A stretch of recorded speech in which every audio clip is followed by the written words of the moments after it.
इस चैप्टर में हम डिमांड, सप्लाई, ऑफर कर्व्स और टर्म्स ऑफ ट्रेड के हवाले से पढ़ेंगे, जिसमें हम ऑफर कर्व की डेरिवेशन, उसके इक्विलिब्रियम कैसे होगा, कि relative commodity price with trade, और पार्शियल इक्विलिब्रियम एनालिसिस हम करेंगे, ऑफर कर्व को देखेंगे, इसी तरह से equilibrium, relative commodity price with trade in the form of general equilibrium analysis, और हम फिर रिलेशनशिप डिराइव करेंगे जनरल और पार्शियल इक्विलिब्रियम एनालिसिस के अंदर। तो relative commodity price differences between two nations in isolation, आपको पता है उससे हमें कंपैरेटिव एडवांटेज का पता चलता है।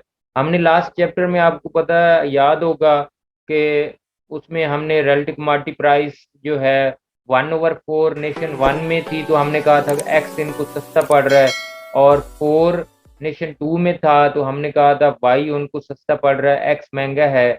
1/4 नेशन वन में था तो हमने कहा था वाई महंगा है, एक्स सस्ता है। तो उसको कंपैरेटिव एडवांटेज है एक्स में नेशन वन को, और नेशन टू को कंपैरेटिव एडवांटेज है वाई में। जब वो आपस में ट्रेड करेंगे तो उनको बेनिफिट होगा। तो इसके लिए हम पार्शियल और जनरल इक्विलिब्रियम एनालिसिस भी यूज कर सकते हैं to determine the equilibrium relative commodity price at which trade will take place. ये नेक्स्ट फिगर आ रही है, उसमें आप देखेंगे कि अगर relative price is greater than one, तो नेशन वन के अंदर जो सप्लाई ऑफ एक्स है वो ज्यादा हो जाएगी, और उसकी वजह से वो नेशन यानी nation one they can supply x in the export market और इन द वर्ल्ड मार्केट। इसी तरह से रिलेटिव प्राइस अगर लोअर देन P3 होगी इन नेशन टू, तो वहां पे डिमांड फॉर एक्स ज्यादा होगी as compared to local supply of X. तो इसकी वजह से नेशन टू के अंदर there will be an import demand for X. तो जो वर्ल्ड प्राइस है या वर्ल्ड मार्केट प्राइस है वो P1 और P3 के दरमियान में वो सेटल होगी, जिस प्राइस के ऊपर जो क्वांटिटी ऑफ इंपोर्ट्स हैं और quantity of exports they are exactly equal. तो P2 जो है उसको हम बोलते हैं equilibrium relative commodity price with trade. यहाँ पे आप देख सकते हैं ये पैनल ए है, ये पैनल सी है। पैनल ए के अंदर नेशन वन की मार्केट है फॉर एक्स कमोडिटी, ये supply of x local market यानी इन इन आइसोलेशन की हम बात कर रहे हैं, ये सप्लाई ऑफ एक्स है और ये डिमांड फॉर एक्स है। तो सप्लाई और डिमांड आपको पता है अटॉर्की के अंदर दोनों आपस में इंटरेक्ट करेंगे, तो ये प्राइस इक्विलिब्रियम प्राइस जो नेशन वन में है वो P1 बन गई है। तो P1 ही एक ऐसी प्राइस है जिसके ऊपर supplied quantity is equal to demanded quantity.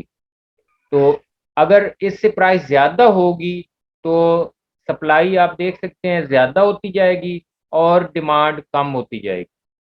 इसी तरह आप आ जाए नेशन टू में, तो उनकी जो लोकल मार्केट है फॉर एक्स, तो वो यहाँ से शुरू हो रही है सप्लाई ऑफ एक्स, और ये है डिमांड फॉर एक्स। इनकी जो इक्विलिब्रियम रिलेटिव इक्विलिब्रियम प्राइस है इन ऑटार्की और इन आइसोलेशन, वो यहाँ पे सेटल हो रही है, इसको आप कह सकते हैं P3। तो P3 के ऊपर ये उनकी लोकल मार्केट में अभी कोई ट्रेड नहीं हो रहा। अब आप देख सकते हैं कि अगर प्राइस वर्ल्ड मार्केट में प्राइस P1 से ज्यादा होगी तो जो लोकल डिमांड है वो कम होती जाएगी और सप्लाई ज्यादा होती जाएगी। तो इसका मतलब है जो ज्यादा सप्लाई हो रही है as compared to local demand, तो वो जाएगी world market price world market में। और वर्ल्ड मार्केट में ये कब जाएगी? जब प्राइस P1 से ज्यादा होगी। तो जो सप्लाई ऑफ ये वर्ल्ड मार्केट है, international trade in commodity x, तो ये supply of x in the world market, और ये है demand of x in the world market. तो एक्स की सप्लाई नेशन वन की तरफ से उस वक्त शुरू होगी वर्ल्ड मार्केट में जब वर्ल्ड मार्केट में प्राइस P1 से ज्यादा होगी। तो ये है डिमांड कहाँ से आनी है? डिमांड आ सकती है नेशन टू से, क्योंकि वहां पे जो प्राइस है वो वर्ल्ड मार्केट की निस्बत ज्यादा है। तो अगर प्राइस वर्ल्ड मार्केट में P3 से कम होगी तो उनकी डिमांड ज्यादा होती जाएगी। ये देखें, P3 से कम होती जाएगी तो डिमांड इनकी ज्यादा हो रही है, और जो लोकल सप्लाई है वो कम होती जाएगी। तो ये वर्ल्ड मार्केट में इनकी डिमांड ये है। तो यहाँ पे आके इस पॉइंट के ऊपर दोनों इंटरेक्ट करेंगे, तो ये वर्ल्ड मार्केट प्राइस P2। अब आप देख सकते हैं P2 के अगर अगर हम नेशन वन को देखें तो P2 के ऊपर जो लोकल डिमांड है वो B है और लोकल सप्लाई S है। तो ये जो डिफरेंस है ये एक्सपोर्ट्स में जाएगा, और ये वही है यहां से लेकर यहां तक, ये B और E स्टोर, और ये इस किसके बराबर है, वो इसके बराबर है। ये एक्सपोर्ट के लिए आ गया, तो उतनी ही इंपोर्ट है नेशन टू की तरफ से, क्योंकि P2 के ऊपर आप देख सकते हैं जो सप्लाई है वो B के ऊपर आ गई है, B प्राइम के ऊपर, और जो लोकल डिमांड है वो ज्यादा हो गई है। तो ये जो डिफरेंस है इन्होंने इंपोर्ट से वो फुलफिल करना है, और ये कहाँ से आएंगी, नेशन वन की तरफ से, और इनकी भी एक्सपोर्ट उतनी ही हैं जितनी नेशन टू की इंपोर्ट्स की डिमांड है।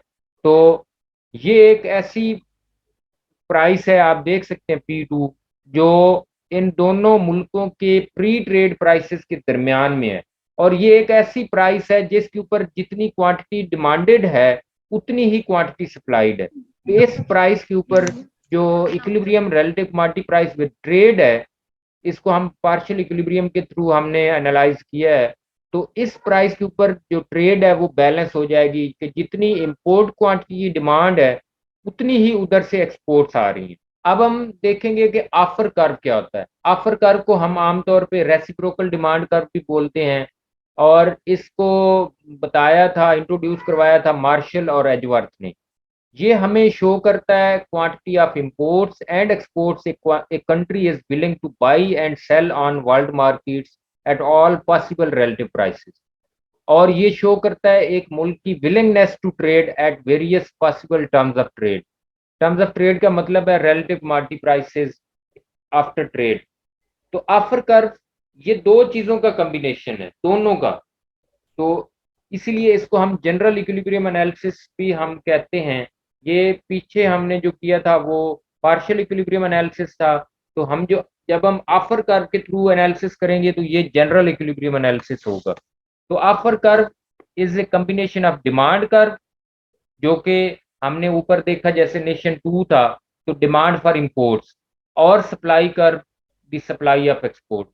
अब जैसे हमने कहा कि जो ऑफर कर्व है ये हमें शो करता है कि एक मुल्क कितने प्रोडक्ट्स एक्सपोर्ट करेगा और उसके बदले में कितने प्रोडक्ट्स इंपोर्ट करने के लिए वो तैयार है at different world market prices. तो या फिर ये भी है कि ये हमें बताता है कि एक मुल्क कितना विलिंग है टू ट्रेड। ट्रेड का मतलब है कितना एक्सपोर्ट करेगा और कितना इंपोर्ट करेगा। तो मुख्तलिफ प्राइसेस पे, मसलन प्राइसेस अगर वर्ल्ड मार्केट में वन के इक्वल हैं, तो वन पे ये कितने एक्स एक्सपोर्ट करके कितने वाई इंपोर्ट करने के लिए तैयार है। मसलन वन के ऊपर ये 60x एक्सपोर्ट करना चाहता है, फर्ज करें नेशन वन है, तो 60x एक्सपोर्ट करके इसने कुछ इंपोर्ट भी करना है। तो अगर प्राइसेस वन के इक्वल हैं तो 60x देगा, तो ये विलिंग होगा टू इंपोर्ट 60y। अब अगर फर्ज करें वर्ल्ड मार्केट में प्राइस हो जाती है 2, यानी एक एक्स के बदले में 2y मिलेंगे, तो ये क्या कर सकता है, ये शायद 30x एक्सपोर्ट करेगा। और जब ये 30x एक्सपोर्ट करने के लिए तैयार है तो इसका मतलब है ये विलिंग है टू इंपोर्ट 60y, क्योंकि एक एक्स के बदले में 2y वर्ल्ड मार्केट में मिल रहे हैं। तो अगर प्राइस हो जाती है 3, 3 का मतलब क्या है कि एक एक्स के बदले में 3y मिल रहे हैं। तो अगर ये 30x एक्सपोर्ट कर रहा है तो इसका मतलब है 30x के बदले में इसने 90y लेके आने हैं। दूसरी तरफ दूसरी नेशन का हम अगर देखेंगे तो वो कितना है, ये तो एक नेशन है ना वो, के 3 के ऊपर ये 30x एक्सपोर्ट करने के लिए तैयार है और 90y इंपोर्ट करने के लिए तैयार है। दूसरी नेशन के लिए उनकी वाई जो है वो सस्ती पड़ रही है उनको, क्योंकि एक एक्स के बदले में उनको 3y देने पड़ रहे हैं। तो अब हमें उनका नहीं पता कि वो कैसे सोच रहे हैं, क्या वो भी 30x लेके 90y देने के लिए तैयार होंगे या नहीं होंगे। तो ये तो हमें बाद में पता चलेगा, हम ये आगे जाके पढ़ेंगे। तो ये होता है जनरल इक्विलिब्रियम एनालिसिस। तो ऑफर कर्व दोनों चीजों को कंबाइन करके हमें बताता है इंपोर्ट्स कितनी करेगा और एक्सपोर्ट कितनी करेगा एक मुल्क। तो it shows how much of its import commodity a nation demands for it to be willing to supply various amounts of its export commodity। तो जैसे मैंने बताया है कि एक इंपोर्ट कमाडिटी के लिए ये अपनी एक्सपोर्ट कमाडिटी के कितने यूनिट्स एक्सपोर्ट करने के लिए तैयार है, तो इसको हम प्रोडक्शन पॉसिबिलिटी फ्रंटियर से डिराइव कर सकते हैं इन डिफरेंस मैप से और various hypothetical relative commodity prices at which trade will take place.